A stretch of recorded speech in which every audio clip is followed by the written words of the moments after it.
안녕하세요, 파팔님들. 이번엔 좀 일찍 만나려고 합니다.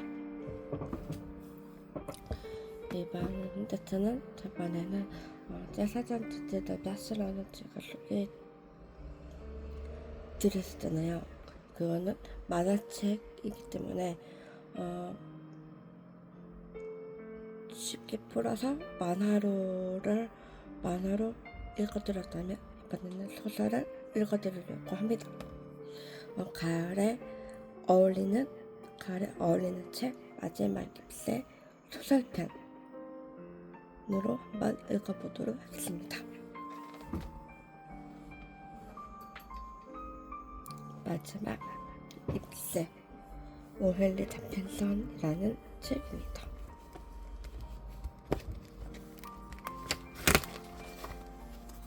간단하게 소개해드리자면, 오헨리는 노스 캐롤라이나주 그린스버러에서 태어났다. 아버지는 지방의 유명한 의사였고 어머니는 문화적 재능이 뛰어났다. 그러나 어려서 양친을 잃어 학교 교육도 제대로 받지 못한 채 숙부의 옆방을 거두고 있다가 1882년 텍사스주로 가서 카우보이, 점원, 작공 등에 일을 했다.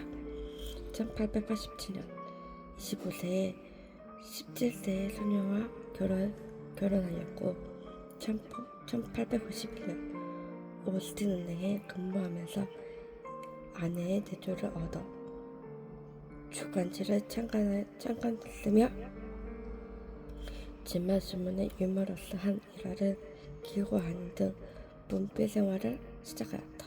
그러나 1856년 2년 전 그만둔 은행에서의 공금 횡령 협의로 고소당한 채 남미로 도망갔으나 아내가 비급하다는 소식을 듣고 황급히 귀국하다 잡혀 교도소로 보내진다. 3년간 감옥 생활을 하는 동안 어떤 풍부한 체험을 소재로 단편소설을 쓰기 시작하며 이러한 경험이 훌륭한 작가로 성장하는 계기가 되었다. 1901년 실업보험료로 석방된 헨리는 딸 마라렛과 함께 피츠버그에 살면서 글쓰기에 전념했는데 1905년에서 1906년 동안 약 115편이나 발표하는 등 왕성한 작품 활동으로 하였습니다. 그림이 있는 소설입니다. 마지막 잎새를 읽기 전에 이 책은 미국의 저명한 작가 오헨리의 주옥 같은 명작 단편 가운데 전 세계적으로 가장 많이 알려져 있고 가장 흥미진진한 작품들만을 엄선하여 총 14편이 실려있다. 재미있고 감동적인 글을 다 읽고 난 후에는 논술 공부까지 할 수 있도록 배려되어 있으므로 청소년들에게 매우 유익한 책이라 할 수 있다. 오랫동안 연극과 영화를 통해 너무나도 잘 알려진 마지막 잎새는 오헨리가 40대 중반으로 쓴 작품으로 인생이 많은 고비를 넘겨본 작가의 삶과 죽음에 대한 진한 공유가 느껴지는 명작이다. 뉴욕 그리니치 빌리지의 한 아파트에 사는 무명의 여름 화가인 존씨가 심한 폐렴에 걸려서 사경을 헤매게 된다. 그녀는 삶에 대한 희망을 잃고 친구의 경력도 아랑곳 없이 차원만 너머로 보이는 점쟁이 동굴 잎이 다 떨어질 때 자기의 생명도 끝난다는 생각했다. 같은 집에서는 친절한 늙은 화가가 나뭇잎 하나의 벽에 그려 심한 비바람에도 견뎌오는 진짜 나쁜 잎처럼 보이게 하여 존씨에게 삶에 대한 희망을 준다는 이야기다. 수많은 독자들로 하여금 눈물로 흘리게 한 이 작품은 고 헨리의 따뜻한 휴머니즘을 탁월하게 묘사한 작품으로 손꼽히고 있다. 이 밖에도 경관과 찰성과 현자의 선물, 추수감사절의 도신사, 차례 기다리는 동안, 떡갈나무 숲의 왕자님 등 오헨리 단편 총 40여 편 가운데 특히 두드러지 작품들만 엄선하였으므로 독자들에게 따뜻한 감동은 물론 읽으면서 쉽게 논술 공부를 겸할 수 있는 일거양득의 효과를 볼 수 있는 책이라 추천할 만하다.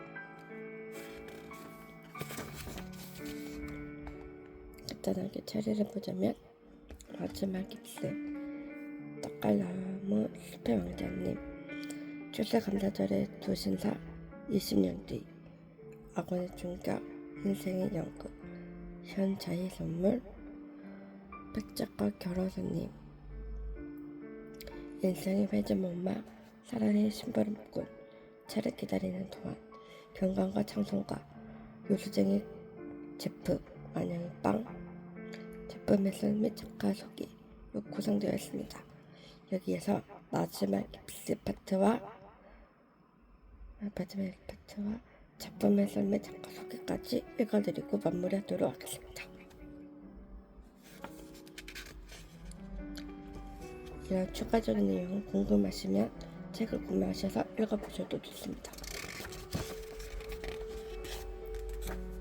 워싱턴 스퀘어에서 미국 뉴욕시의 맨하탄에 있는 공원 서쪽 방향으로 조그만 구역에 가면 구불구불하고 길쭉과 조각으로 나누어져 있는 플레이스라는 길이 있다. 이 플레이스들은 각각 곡선에 기묘하게 이루어져 있는데 하나의 길이 한두 번쯤은 엇갈려 자신의 길과 교차하고 있다. 일찍이 어느 화가는 이 거리에서 매우 흥미로운 일을 할 수 있을 것 같은 느낌을 발견했다. 예컨대 물감과 종이, 캔버스, 이 청구서를 들고 온 수구원이 이 거리에 들어와서 외상값 한 푼 받지 못하고 자기가 온 길로 되돌아간다면 어떻게 될 것인가. 그래서 이 고풍스럽고 색다른 그린치 빌리지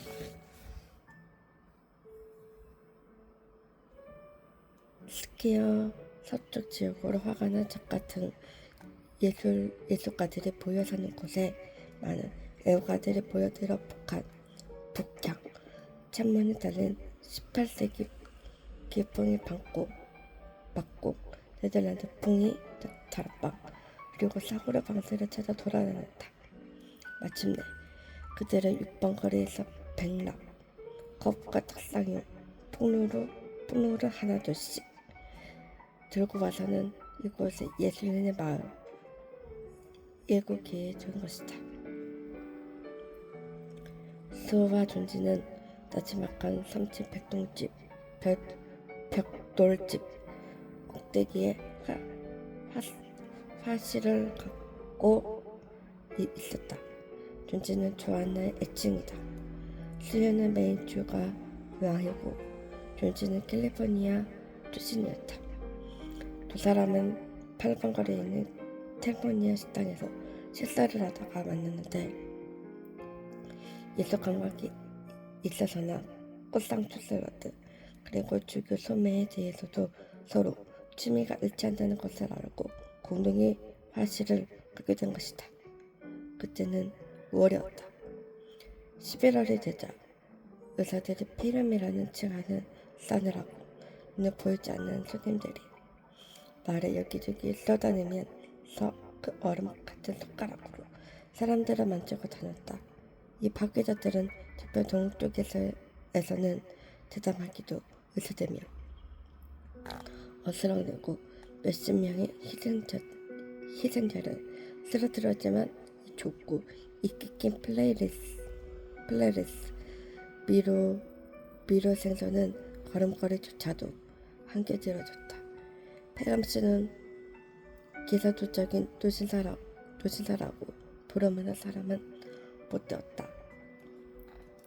캘리포니아의 부드러운 바람으로 연약해진 가냘픈 어린 처녀가 이 파묻은 주먹으로 거친 숨결을 내뿜는 샘잡군의 장당한 사냥감이 될 수 없었다.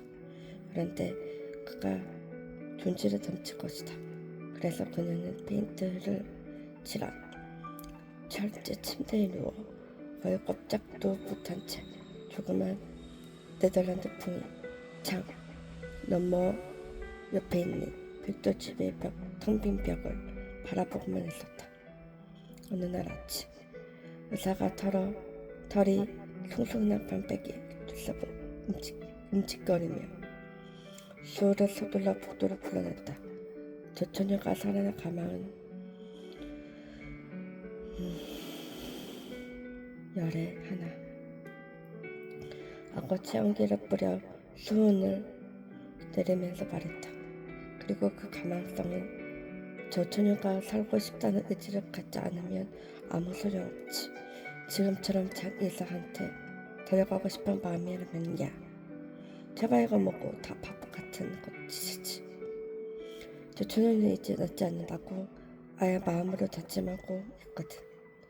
뭐 생각나는 거라고 없나? 저 애는 언젠가는 나폴리만은 마늘 그리고 싶어했어요 하고 수호를 말했다. 그림을 그린다고 바보스럽고 뭔가 골똘히 생각할 만한 거리가 없냐고. 이랬으면 남자친구 같은 거 말이야. 남자요? 하고 수호는 놀라 유지 하프 같은 소리를 냈다. 남자란 그런 말은 값어치가 없어요. 선생님, 그런 건 없을걸요? 그렇다면 그게 바로 좋지 않은 면이군 하고 의사는 말했다.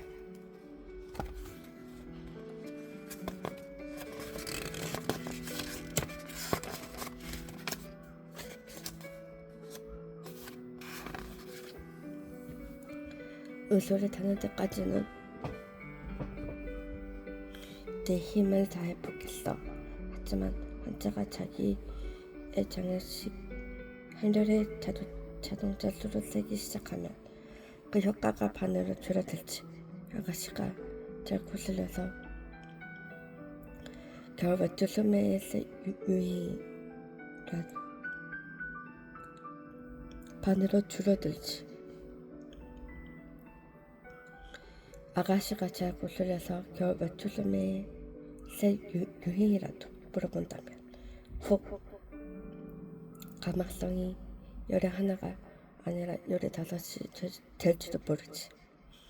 의사가 돌아간 뒤 수호는 작업실로 들어가서 종이 냅킨이 문드러지도록 울었다. 그리고 화판을 들고 휘파람을 불며 시식하게 존지의 방으로 갔다. 존재는 이불을 반듯하게 하고서 얼굴을 창문 쪽으로 돌린 채 누웠었다. 수호는 그녀가 잠들어 있는 줄 알고 휘파람을 그쳤다. 그리고는 화판을 세워 어느 잡지의 소설의 사파를 셀펜으로 그리기 시작했다. 젊은 작가가 문학의 길을 개척해 나가기 위해서 쓰는 소설의 사파를 그림으로써 미술에 대한 길을 개척해 나가야만 했다. 수호가 소설의 주인공인 아이다호 카우보이에게 풍병회에 입고 나갈 멋진 스마 바지와 와한경을 그리고 있을 때 나지막한 소리가 연거푸 들려왔다. 그녀는 얼른 침대 곁으로 다가갔다.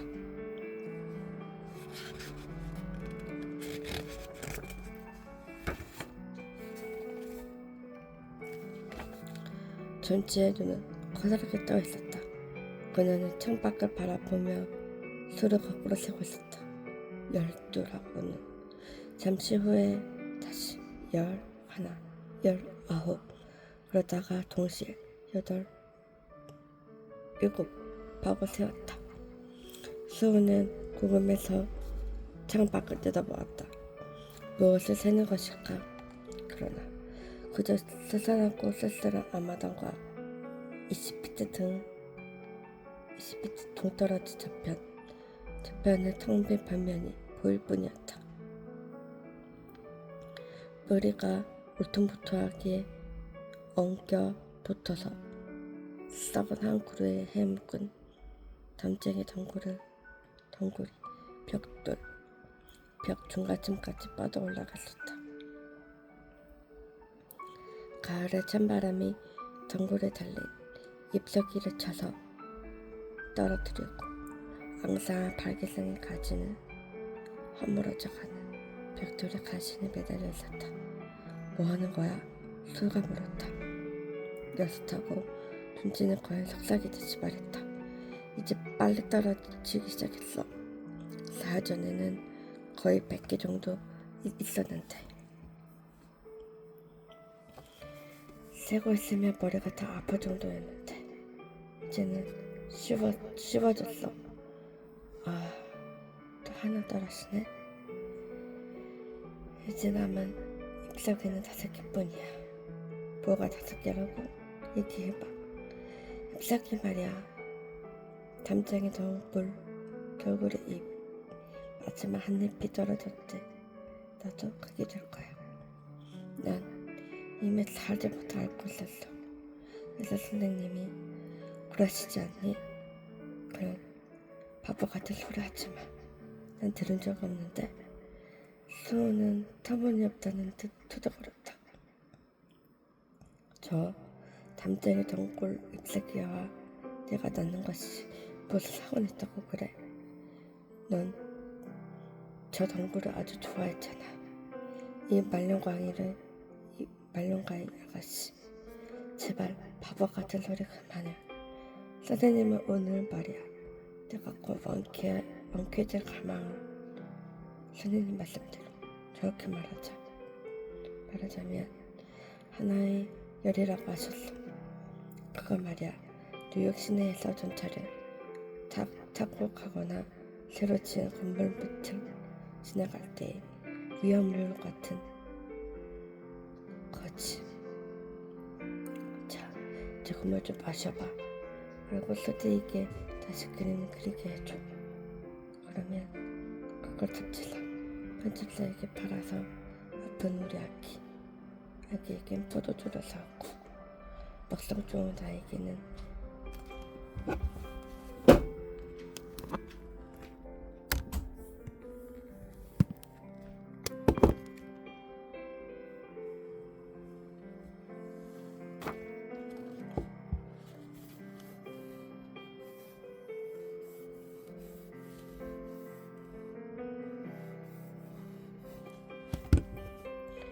나에게는 돼지고기를 사올 수가 있자겠니?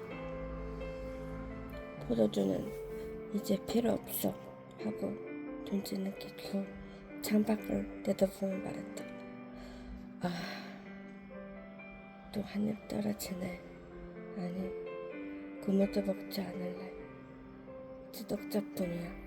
어둡기 전에 봤지만 한 입이 떨어지는 걸 보고 싶어. 그러면 나도 가게 될 거야.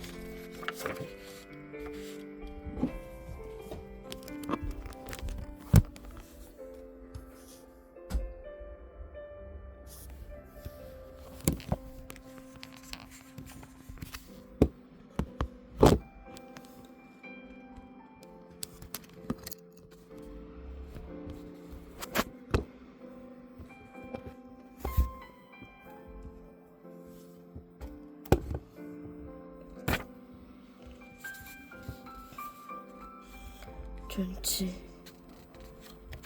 수호는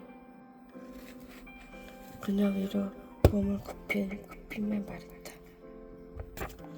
내가 그림을 다 그릴 때까지 눈을 감고 전파가 보지 않겠다고 약속해줘.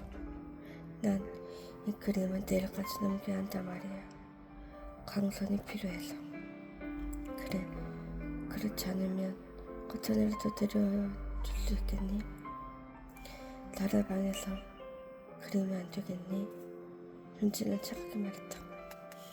난 내 옆에서 그리고 싶어 하고 손을 발했다. 게다가 제가 죽은 저 쓸데없는 담장이 잎사귀를 쳐다보고 있는 게 싫어서 그래. 다 그리고 나면 금방 알려줄 수 있지.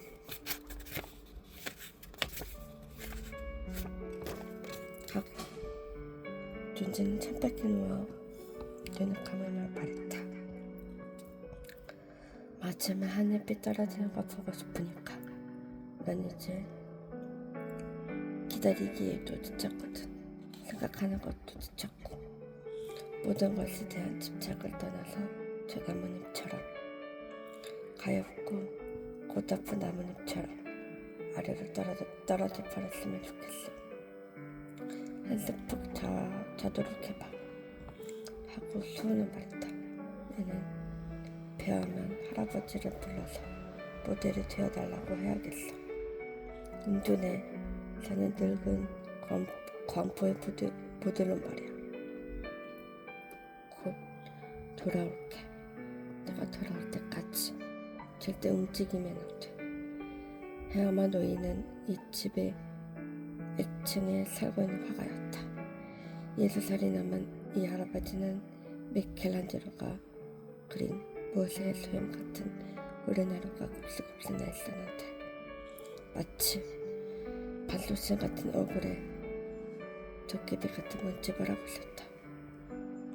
배아마 노인은 40년 동안 그림을 그려왔지만 예술의 여신이 치맛자락을 잡을 정도로 가까이 가보지 못한 일종의 예술이 나고자 했다. 언제나 걸작가 그린다고 콧소리 듣지만 아직까지 시작해본 적도 없다.